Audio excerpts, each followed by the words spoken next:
Hello, I'd like to share with you how easy it is to set up to do some wax work for lost wax casting in your own home.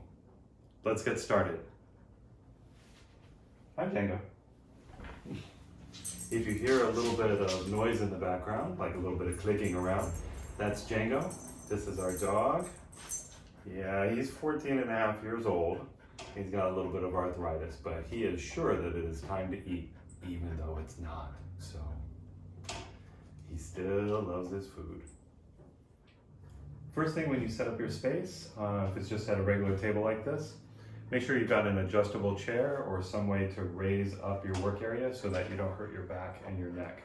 So an adjustable office chair usually does the trick, where you can just lower yourself down so you're at a much better height to keep your back straight and your neck in a good position while you work here.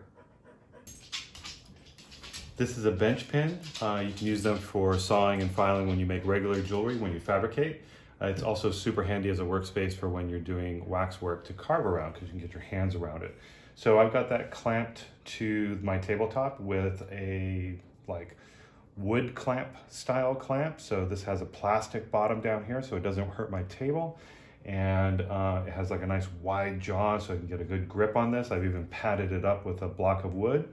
So that gives me a nice steady workspace to do my carving on. So I put a piece of wood down here to protect my tabletop from, spare wax and stuff in case things go a little drippy while I'm working. It gives me like a little bit of a work area here. You can easily get these squares of wood at local hardware stores. And it gives me a nice place to put my tools, my alcohol lamp, and my wax pen, and just not directly on my dining table. This 3-tier cart is an example of a very easy way to move your tools around, store them, bring them back out to do your work, and get them out of the way again. It's got plenty of storage for my files, mandrels, picks, saw, file cleaning card, etc. And room below for wax and all sorts of stuff like that too. Be sure to protect your floors as well with an inexpensive rug like that you can get at a department store or an office store.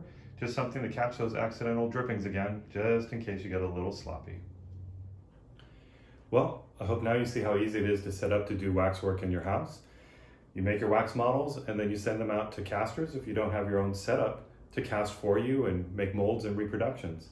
Now, if you want to learn more about that, we have classes at silverajewelryschool.com.